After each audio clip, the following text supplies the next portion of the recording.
رمضان رمضان رمضان رمضان رمضان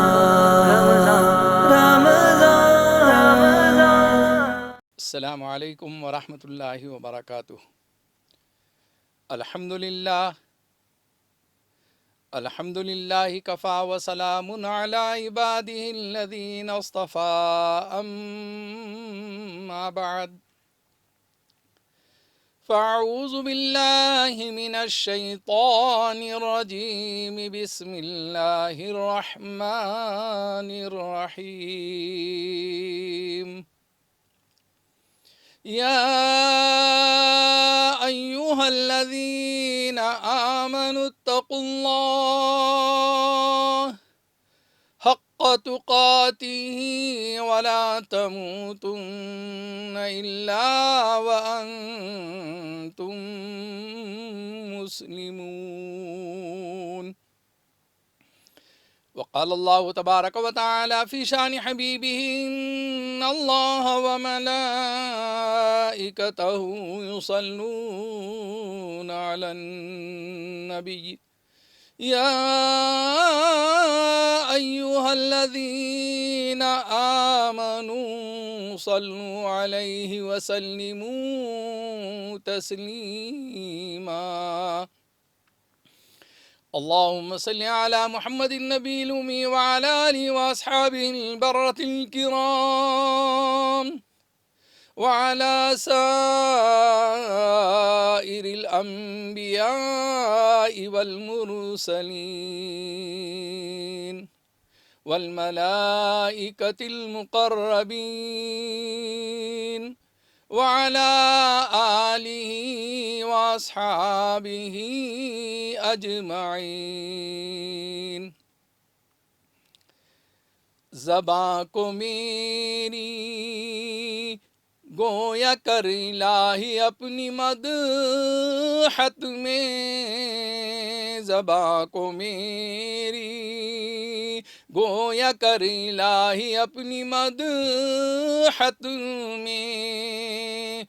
کروں مردہ دلوں کو زندہ معجزے بیاں ہو کر.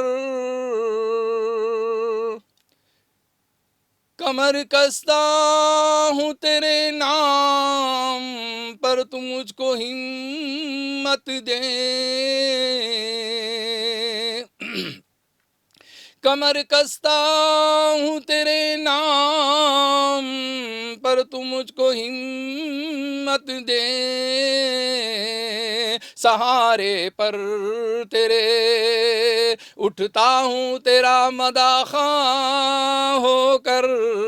سہارے پر تیرے اٹھتا ہوں تیرا مداخواں ہو کر.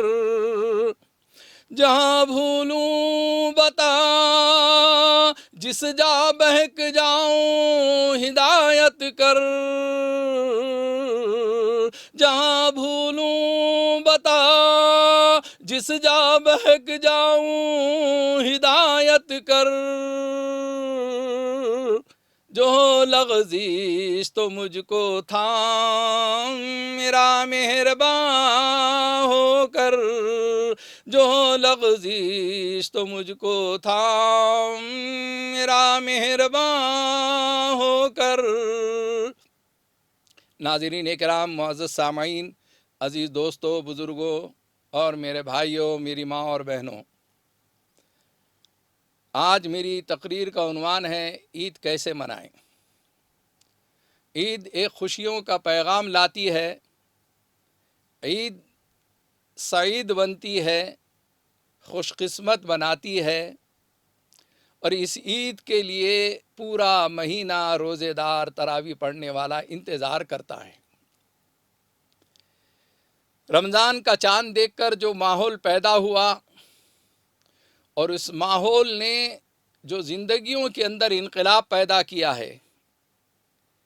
ایک وہ آدمی جو رمضان سے پہلے گناہوں میں ملوث تھا، اللہ کا فضل ہوا، کرم ہوا کہ اس نے مبارک مہینے کا چاند دیکھتے ہی گناہوں کو چھوڑنے کا ارادہ کر لیا. کتنے ایسے گناہگار ہیں جو عام دنوں میں یہ کہتے تھے کہ ہم سے یہ گناہ چھوٹ ہی نہیں سکتا، لیکن اللہ جل شانہ کا فضل اور کرم کا معاملہ یہ ہوا کہ رمضان کا چاند دیکھ کر ماحول کو دیکھا، سب غسل کرنے لگے، تراویح کے لیے جانے لگے، صبح میں سحر کو اٹھنے لگے۔ اس ماحول نے اس کے دل کو نرم کر دیا، اور اس نے بھی یہ طے کر لیا کہ آج سے میں شراب نہیں پیوں گا، جوا نہیں کھیلوں گا، غلط کام نہیں کروں گا۔ وہ ایک گناہوں کے ماحول میں تھا، گناہوں کے دلدل میں پھنسا ہوا تھا، لیکن اللہ نے فضل کیا تو وہ فرشتہ صفت نظر آنے لگا۔ اس نے روزہ رکھا، تراویحوں کا اہتمام کیا، وہ گناہوں سے بچنے کی کوشش کیا۔ عام دنوں میں وہ 10 اور 20 سگریٹ پی لیا کرتا تھا، پورے مبارک مہینے کے اندر وہ سگریٹ کی طلب ہونے کے باوجود، بیڑی کی طلب ہونے کے باوجود، غلط چیزوں کی طلب ہونے کے باوجود رکتا رہا، اللہ کا خوف اپنے اندر پیدا کرتا رہا۔ یہی تو اللہ کو مطلوب اور مقصود ہے۔ یا ایھا الذین آمنوا اتقوا اللہ، اے ایمان والو اللہ سے ڈرو، حق تقاتہ ولا تموتن الا وانتم مسلمون، اتنا ڈرو جیسا کہ اس سے ڈرنے کا حق ہے، اور آخری سانس تک کہ تم مسلمان بنے رہو، اسلام پر قائم رہو، ایمان پر قائم رہو، ولا تموتن الا وانتم مسلمون، اور تم اس دنیا سے رخصت ہونے لگو تو مسلمان بن کر رخصت ہو۔ قرآن پاک کے اندر کئی جگہ پر ایمان والوں کو خوف خدا کی تعلیم دی گئی۔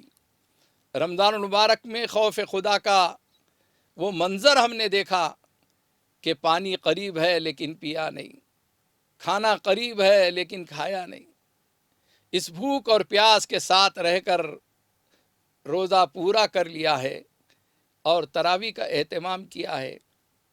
اب اسے انتظار تھا عید کے دن کا، تو اللہ نے عید کی خوشیاں بھی اسے نصیب کر دی۔ آخری رات جو رمضان کی گزر رہی ہے، اس رات کو لیلۃ الجائزہ کہتے ہیں، انعام والی رات ہے۔ کیا انعام ہے؟ ارے اللہ جل شانہ نے اس قدر نوازا ہے، اس قدر زندگیوں کے اندر انقلاب پیدا کر دیا ہے، اتنے انعامات سے نوازا ہے۔ وَإِن تَعُدُّوا نِعْمَةَ اللَّهِ لَا تُحْصُوهَا، اگر پورے رمضان کے روزے، تراویح اور بھوک اور پیاس اور وہ سارے مناظر کو غور کریں گے تو محسوس ہوگا کہ انعامات کی بارش اس پر ہوئی۔ لیلۃ الجائزہ میں اسے حکم تھا کہ کچھ اگر کوتاہیاں ہو گئی ہے پورے مہینے میں، تو اب کل صبح عید ہونے والی ہے، توبہ استغفار کر کے اللہ کے دربار میں حاضر ہونا ہے عید کی نماز کے لیے، تو تیاری کر لو۔ لیکن افسوس کی بات ہے کہ جیسے ہی عید کی شب آتی ہے، لیلۃ الجائزہ کو ہم بھول جاتے ہیں، انعام والی رات کو بھول جاتے ہیں۔ پوری رات مسلمان شاپنگ کرتے رہتا ہے۔ تعجب ہوتا ہے، سمجھ میں نہیں آتا ہے کہ پورا مہینہ بھی خرید و فروخت کیا، پورا مہینہ شاپنگ کرتا رہا، رمضان سے پہلے تیاری کرتا رہا، اور اس کے بعد آخری رات کے لیے کیا بچ گیا تھا؟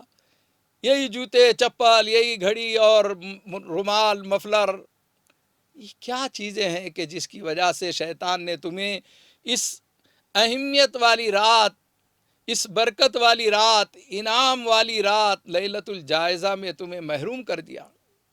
عزیز دوستو، مسلمانوں کا حال آپ سڑکوں میں، بازاروں میں، شاپنگ سینٹر پر، مالوں کے اندر جا کر دیکھنے کے بعد افسوس ہوتا ہے، لیکن پھر بھی اللہ کے مقبول اور محبوب بندے، اللہ کے پیارے بندے اس رات میں مسجد کے اندر، گھروں کے اندر اللہ کی عبادت کرتے ہیں۔ انہیں رمضان کے چھوٹنے کا غم ہوتا ہے، وہ تراویح کے ماحول کو اور اس کے منظر کو یاد کر کے روتے ہیں، بلبلاتے ہیں۔ وہ روزے میں اگر کوئی قصور ہو گیا تھا تو اس کے لیے آنسو بہاتے ہیں، رات بھر آہ و فغاں، رات بھر فریاد کرتے ہوئے، آنسو بہاتے ہوئے، اللہ سے مانگتے ہوئے، دعائیں کرتے ہوئے اپنے رب کو راضی کرتے ہیں۔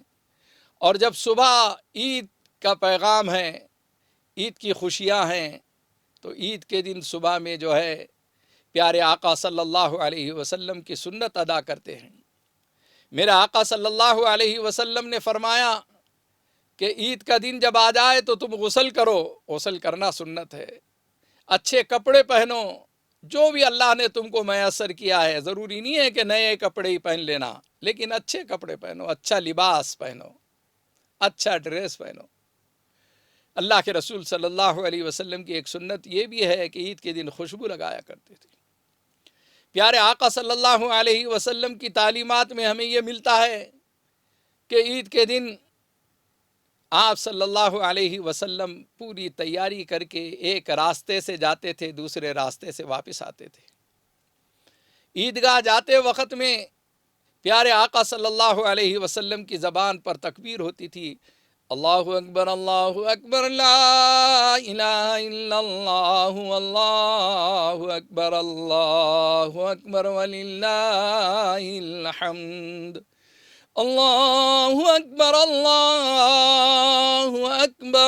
لا الہ الا اللہ اللہ اکبر وللہ الحمد۔ اللہ بڑے ہیں، اللہ کی بڑائی، اس کی عظمت، اس کی کبریائی زبان پر ہے اور چلے جا رہے ہیں۔ روایتوں میں آتا ہے کہ عیدگاہ کے راستے پر فرشتے کھڑے ہوئے ویلکم بول رہے ہیں، خوش آمدید بول رہے ہیں، بندوں کو مخاطب کر کے فرماتے ہیں میرے بھائیو آج تو تمہیں انعام ملنے والا ہے، تم عیدگاہ جا رہے ہو، آج تو مغفرت کا پروانہ ملنے والا ہے، آج تمہیں سرٹیفکیٹ اور سند ملنے والی ہے، جاؤ جلدی جاؤ جلدی جاؤ۔ فرشتے استقبال کرتے ہیں۔ روایتوں میں آتا ہے کہ جس راستے سے آپ جا رہے ہیں دوسرے راستے سے واپس آئیں اور جہاں تک ہو سکے پیدل چلنے کی کوشش کریں اور جہاں تک ہو سکے عیدگاہ میں نماز پڑھنے کی کوشش کریں۔ اگر کوئی عذر ہو، شرعی عذر ہو یا کوئی حالات کا عذر ہو تو یہ علیحدہ بات ہے، لیکن عزیز دوستو عیدگاہ میں جب بندہ پہنچتا ہے تو عید کی نماز سے پہلے کوئی نماز نہیں ہے، آپ نے فجر ادا کر لی، اب آپ نفل پڑھنا بھی چاہتے ہیں تو حکم یہ ہے کہ آپ ابھی نفل نماز نہیں پڑھ سکتے۔ اندازہ لگائیے، امیر المومنین حضرت عمر فاروق رضی اللہ عنہ کا دور ہے، ایک صاحب عیدگاہ کے اندر کھڑے ہو گئے اور انہوں نے نماز کی نیت باندھ لی۔ حضرت عمر رضی اللہ عنہ نے ادھر سے کوڑا لے کر آئے اور اسے 2-3 کوڑے رسید کر دیے۔ صحابہ کو، ساتھیوں کو بہت برا دکھا کہ یہ تو بیچارہ نماز پڑھ رہا تھا، اس نے کیا قصور کیا، اسے کیوں مارا جا رہا ہے، اسے کیوں ڈانٹا جا رہا ہے۔ حضرت عمر رضی اللہ عنہ نے اس وقت فرمایا مخاطب ہو کے کہ نماز اللہ کی عبادت ہے اور نبی صلی اللہ علیہ وسلم کی اطاعت ہے، آپ صلی اللہ علیہ وسلم کے طریقے پہ اگر پڑھو گے تو عبادت بنے گی، اور نبی کے طریقے کے خلاف چلو گے تو وہ عبادت نہیں ہوگی، وہ ثواب نہیں ہوگا، وہ گناہ ہوگا۔ امت کو ایک پیغام دینا تھا حضرت عمر رضی اللہ عنہ کو کہ دیکھو عید کے دن جو ہے عیدگاہ میں کوئی نفل نماز نہیں پڑھے گا، عید کی نماز سے پہلے کوئی نماز نہیں، فجر پڑھ کر آنا ہے۔ اب ہمارا حال یہ ہے کہ ہم پوری رات شاپنگ سینٹروں کے اندر، گلی کوچوں میں، بازاروں میں ادھر ادھر مٹر گشتی کرتے رہے، تھک ہار کے فجر چھوڑ دی، جلدی جلدی اٹھ کر کسی بھی طریقے سے بھاگ کر نماز ادا کر رہے ہیں۔ بڑی عجیب بات ہے مسلمانوں، عید کا پیغام اور عید المومنین جو ہے جمعہ کا پیغام، یہ آپ کو اس بات کی دعوت دیتا ہے کہ اہتمام نماز جن کی زندگی میں تھا وہ قبل از وقت، بیفور ٹائم جو ہے عیدگاہ میں پہنچ جاتے ہیں۔ عیدگاہ میں پہنچنے کے بعد ذکر کرتے ہیں، اللہ کو یاد کرتے ہیں، دعائیں کرتے ہیں، خطبہ سنتے ہیں، نماز پڑھتے ہیں اور اس کے بعد واپس آتے ہیں۔ عید کے دن فجر کی نماز قضا نہیں ہونا چاہیے، اس بات کا خیال رکھیں۔ اور عید کے دن جو ہے ظاہر ہے کہ ماشاء اللہ خوشیاں ہیں عید کی، ضرور آپ شیر خورما پیجئے، سیویاں کھائیے اور اپنے پڑوسیوں کا بھی خیال رکھیے۔ عید کی خوشیاں ہمارے غیر مسلم بھائیوں میں، ہمارے برادران وطن کے اندر، ہمارے پڑوسیوں کے اندر ہم کیسے تقسیم کر سکتے عید کی خوشیوں کو؟ ان سے بھی دعا سلام کریں، ان کے بھی خیر خیریت پوچھیں، ان کے گھر تک کے شیر خورما پہنچائیں، انہیں بھی اپنی عید کی خوشیوں میں شامل کرنے کی کوشش کریں۔ اور آقا مدینہ سرکار دو عالم محمد رسول اللہ صلی اللہ علیہ وسلم کی تعلیمات میں یہ ملتا ہے کہ عید کے دن آپ عید کی نماز سے پہلے صدقہ فطر ادا کریں۔ رمضان میں آپ نے یقیناً زکوٰۃ تقسیم کی ہے، میرے عزیز دوستو، زکوٰۃ ادا کرو۔ وَأَقِيمُوا الصَّلَاةَ وَآتُوا الزَّكَاةَ وَأَقِيمُوا الصَّلَاةَ وَآتُوا الزَّكَاةَ، بار بار قرآن کہہ رہا ہے کہ نماز قائم کرو اور زکوٰۃ ادا کرو۔ نماز کے ساتھ زکوٰۃ کا تذکرہ ہے۔ اور معاف کرنا میرے عزیز دوستو، ہم نے کبھی اس آیت کے اوپر غور نہیں کیا ہے۔ ہم نماز پڑھتے ہیں، نماز قائم نہیں کرتے۔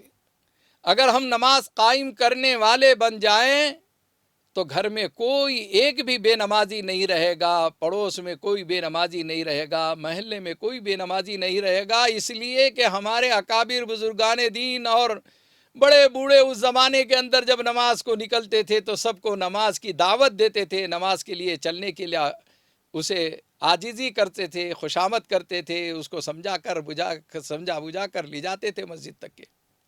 یہ ہے نماز کو قائم کرنا۔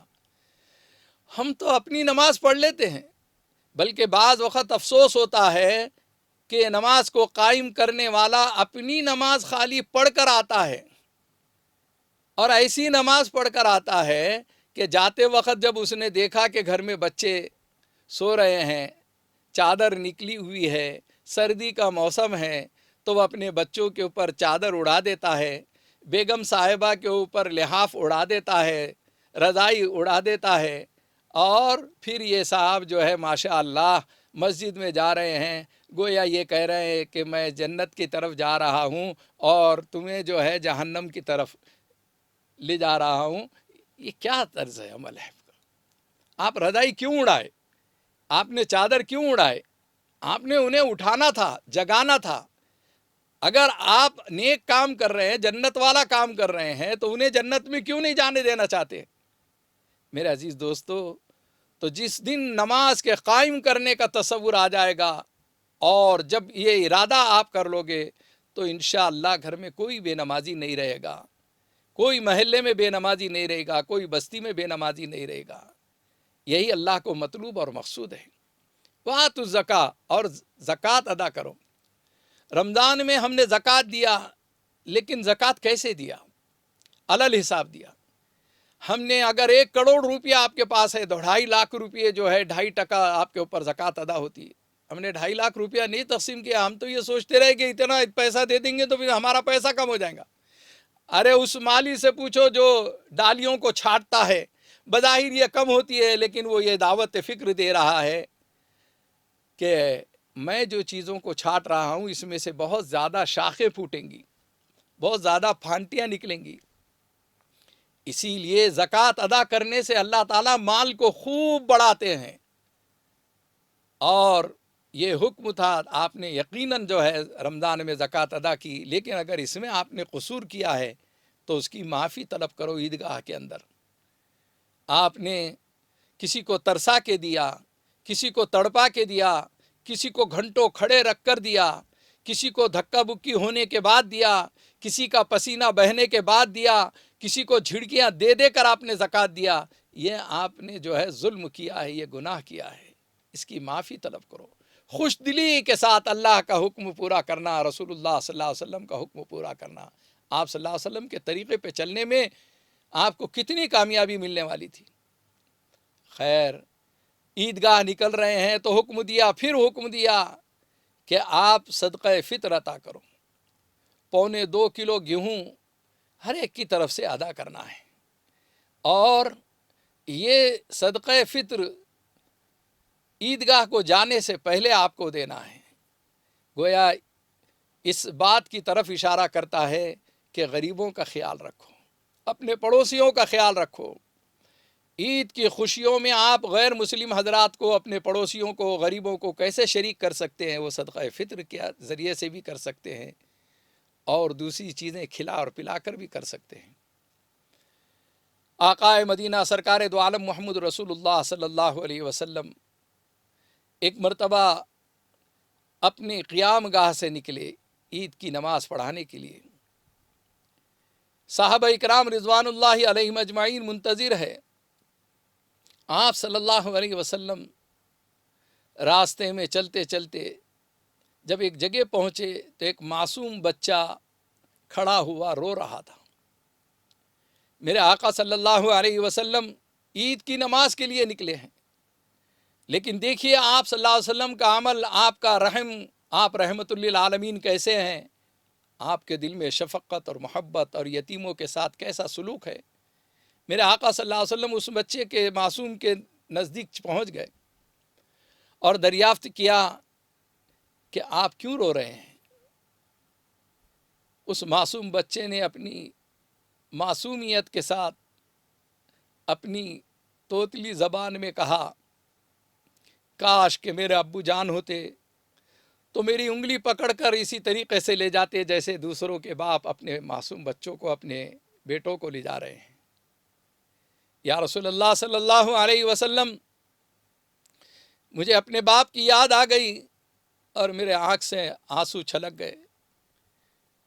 آپ صلی اللہ علیہ وسلم نے اس معصوم بچے کا جواب سننے کے بعد اس کو سینے سے لگایا۔ روایتوں میں آتا ہے کہ اس کے آنسو پوچھے۔ میرے آقا صلی اللہ علیہ وسلم نے عید کی خوشیوں میں اسے شریک کرنے کا ارادہ کر لیا۔ آپ صلی اللہ علیہ وسلم نے پہلے تو اسے تسلی دی، ہمت دی، حوصلہ دیا اور یہ فرمایا کہ بیٹے رونا بند کر دو۔ کیا تم یہ پسند نہیں کرتے ہو کہ تمہارا باپ محمد صلی اللہ علیہ وسلم ہو اور تمہاری ماں عائشہ ہو؟ وہ بچہ خوشیوں سے جھوم اٹھا۔ آپ صلی اللہ علیہ وسلم نے تیزی کے ساتھ اسے اپنے گھر پر لے آئے اور ام المومنین حضرت عائشہ صدیقہ رضی اللہ عنہا کو فرمایا کہ اس بچے کو جلدی جلدی تیار کر دو، اسے میں عیدگاہ لے جانا چاہتا ہوں، اپنے ساتھ لے جانا چاہتا ہوں، آج سے یہ ہمارا بیٹا ہے۔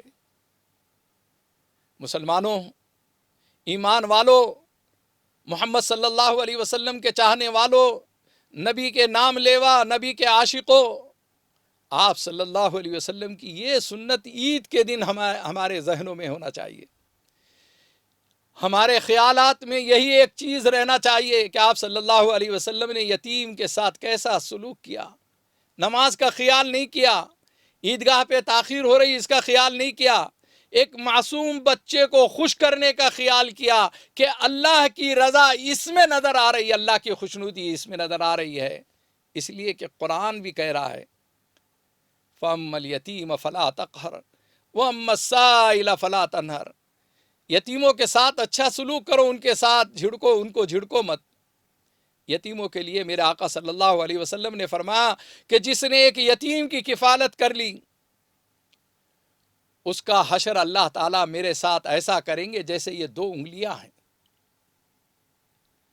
انا وکافل الیتیم، میں اور وہ یتیم کی کفالت کرنے والا کل آخرت میں اس طریقے سے ہوں گے جیسے یہ 2 انگلیاں ہیں۔ آپ اندازہ لگائیے کہ حدیث پاک کے اندر ایسی کتنی حدیثیں آپ کو مل رہی ہے، قرآن پاک کے اندر آپ کو ایسی کتنی بشارتیں مل رہی ہے۔ بہت کم جگہ، شاید 1 یا 2 جگہ ہوگی کہ حضور پاک صلی اللہ علیہ وسلم کا ساتھ آخرت میں نصیب ہو جائے۔ میرے آقا صلی اللہ علیہ وسلم نے کس قدر اہمیت بتلائی ہے یتیموں کی۔ ایک یتیم جب یتیم ہو جاتا ہے، اس کا ماں باپ کا سایہ اس کے سر کے اوپر سے اٹھ جاتا ہے۔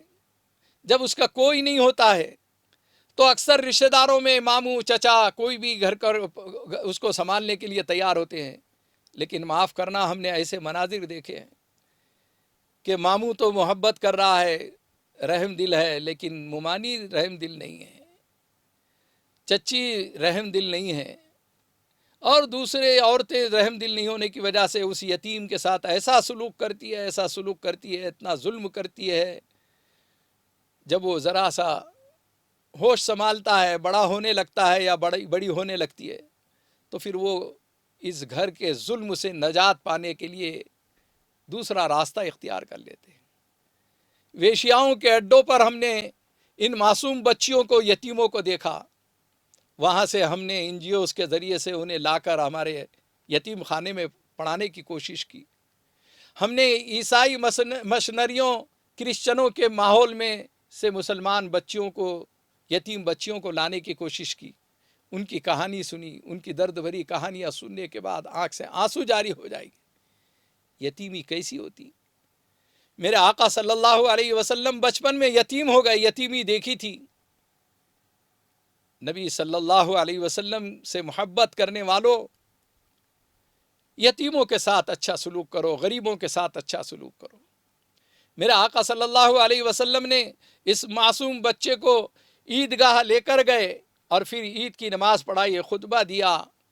ایک عمل کے ذریعے سے میرے آقا صلی اللہ علیہ وسلم نے بتلایا کہ تم جو نماز پڑھ رہے ہو، عبادت کر رہے ہو، دعائیں کر رہے ہو، یہ ساری کی ساری چیزیں ایک طرف ہے، اور یتیم کے ساتھ حسن سلوک کرنا، اچھا برتاؤ کرنا، اس کی کفالت کرنا، یہ اتنا بڑا اجر و ثواب ہے، اتنا بڑا اجر و ثواب ہے کہ تمہاری دنیا اور آخرت بنا دے گا۔ آقا مدینہ سرکار دو عالم محمد رسول اللہ صلی اللہ علیہ وسلم نے عیدگاہ میں امت مسلمہ کو عید کا پیغام دیا۔ عید کا پیغام کیا ہے میرے عزیز دوستوں اور بزرگوں؟ عیدگاہ میں سب سے پہلی بات تو یہ ہے کہ جب بندہ مومن پہنچ جاتا ہے تو اللہ تعالیٰ فرشتوں سے پوچھتے ہیں کہ بتلاؤ اس شخص کو کیا بدلہ دیا جائے جس نے اپنا کام پورا کیا ہے، مزدوری پوری کر لی ہے۔ فرشتے عرض کرتے ہیں کہ اس کو پورا بدلہ دیا جائے۔ تو اللہ تعالیٰ ان روزے داروں سے مخاطب ہو کر، ان تراویح کا اہتمام کرنے والوں سے مخاطب ہو کر فرماتے ہیں، میری عزت کی قسم، میرے جلال کی قسم، میرے شان علو مرتبت کی قسم، میں نے تمہیں آج معاف کر دیا، تم بخشائے ہوئے بخشش کا پروانہ لے کر، مغفرت کا پروانہ لے کر یہاں سے جاؤ۔ میرے عزیز دوستو، یہ اتنا بڑا سرٹیفکیٹ عیدگاہ کے اندر مل رہا ہے، عید کے دن مل رہا ہے۔ یہ دنیا کے جتنے سرٹیفکیٹ اور ایوارڈ ملتے ہیں، ان میں سب سے قیمتی ایوارڈ اگر کوئی ہے تو وہ عیدگاہ میں اللہ رب العالمین کے ذریعے سے ان روزے داروں کو اللہ تعالیٰ عطا فرما رہے ہیں۔ آئیے اس عید کے موقع پر اس سرٹیفکیٹ کو سنبھالنے کا ارادہ کر لیجئے۔ مغفرت کا پروانہ لے کر جا رہے ہیں، اور مغفرت کا پروانہ لے کر جانے کے بعد راستے میں یہ خیال کر لیجئے کہ اللہ اکبر لا الہ الا اللہ اللہ اکبر وللہ الحمد، یہ پڑھتے ہوئے آپ جا رہے ہیں۔ یہ ارادہ کر لیجئے کہ رمضان نے ہمیں جو پیغام دیا ہے وہ دعاؤں کا اہتمام کرنے کا، رمضان نے اپنے ماتحت والوں کے بارے میں اچھا خیال کرنے کا، مزدوروں پر، غریبوں پر، یتیموں پر رحم کھانے کا، بھوکوں کو کھلانے کا، پیاسوں کو پانی پلانے کا جو جذبہ ہمارے اندر پیدا کیا ہے، وہ جذبہ پورے سال بھر ہمارا باقی رہنا چاہیے۔ میرے عزیز دوستو، عید کے خوشیوں کے موقع پر اللہ تعالیٰ نے جو پیغام دیا ہے، وہ یہ پیغام یہ یعنی جو ہے روزے داروں اور تراویح پڑھنے والوں کو ایک خوشی کا پیغام اس لیے ملا ہے کہ انہوں نے جو محنت اور مشقت کی ہے، جو اللہ کو راضی کرنے کی کوشش کی ہے، اس کوشش کے بدلے میں یہ سرٹیفکیٹ اسے ملا ہے۔ کاش کہ مسلمان سمجھے کہ پورے مبارک مہینے کے اندر جو اس نے اللہ کی عبادت کی، قرآن کی تلاوت کی، توبہ استغفار کیا ہے، اب یہ سرٹیفکیٹ کو ہمیں سنبھال کر رکھنا ہے۔ یہ سرٹیفکیٹ کو داغدار نہیں بنانا ہے۔ یہ سرٹیفکیٹ ہمارے لیے بڑا قیمتی سرمایہ ہے، اور یہ سرٹیفکیٹ کے یعنی گناہوں کے دھبے نہ لگنے دیں۔ میرے عزیز دوستو، کوشش کیجئے کہ اللہ نے جو مبارک مہینے کے اندر ہمارے دلوں کے اندر زکوٰۃ دینے کا جذبہ، خیرات کرنے کا جذبہ، صدقہ دینے کا جذبہ، قرآن کی تلاوت کا جذبہ، روزوں کا اہتمام کا جذبہ اور تراویح کے اہتمام کا جذبہ، یہ جو کچھ بھی دیا تھا، ان ساری چیزوں کا نچوڑ یہ ہے کہ اللہ ہم سے راضی ہو جائے، اور اللہ کو راضی کرنا یہ پوری زندگی میں سب سے اہم ہے۔ آئیے ہم دعا کرتے ہیں کہ اللہ جل شانہ ہم تمام کو، پوری امت مسلمہ کو رمضان کے پیغام کو عام کرنے کی توفیق عطا فرمائے، قرآن پاک کی تلاوت سال بھر کرنے کی توفیق عطا فرمائے، قرآن کو سمجھ کر پڑھنے کی توفیق عطا فرمائے۔ اللہم ارحمنی بالقرآن العظیم، اللہم ارحمنی بالقرآن العظیم واجعلہ لنا اماما ونورا وہدی ورحمہ، اللہم ذکرنا منہ ما نسینا وعلمنا منہ ما جہلنا وارزقنا تلاوتہ آناء اللیل وآناء النہار واجعلہ لنا حجتا یا رب العالمین۔ اللہم نور قلوبنا بالقرآن، اللہم نور قلوبنا بالقرآن، وآخر دعوانا ان الحمد للہ رب العالمین۔ ہے ہند میں انوکھا مرکز تحفظ دین، یہ دین کا ترجمہ ہے مرکز تحفظ دین۔